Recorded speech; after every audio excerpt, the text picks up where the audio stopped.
Demokratiya orta təbəqəni öldürür. İlk baxışda absurd səslənir. Axı bizə həmişə deyiblər ki, demokratiya orta təbəqənin çiyinlərində dayanır. Amma reallığa baxaq. Bu gün o çiyinlər artıq yükləri daşıya bilmir.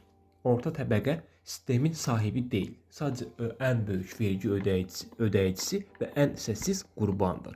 Liberal iqtisadiyyat bizə seçim azadlığı vəd etdi. Amma reallıqda bu azadlıq başqa cür işləyir. Zənginlər daha çox qazanır, yoxsullar dövlət yardımı ilə yaşayır, orta təbəqə isə hər iki tərəfi maliyyələşdirir.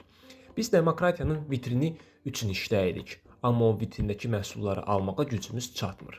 Seçki bülteni ilə marketdəki qiymət etiketi arasında uçurum hər gün böyüyür.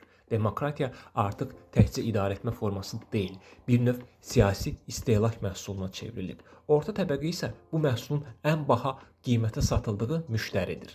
Sənə deyirlər ki, səs vermə hüququn var, amma mənzil almaq, borcdan xilas olmaq və gələcəyini sığortalamaq haqqında heç kim danışmır. Bəlkə də problem buradadır. Sistemə müstəqil və düşünən kütlə yox, borclu və asılı kütlə lazımdır.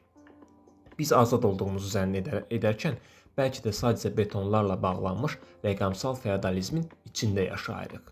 Sual isə sadədir. Siz həqiqətən seçirsiniz, yoxsa sizə təqdim olunan yoxluqlar arasından birini seçməyə məcbursunuz?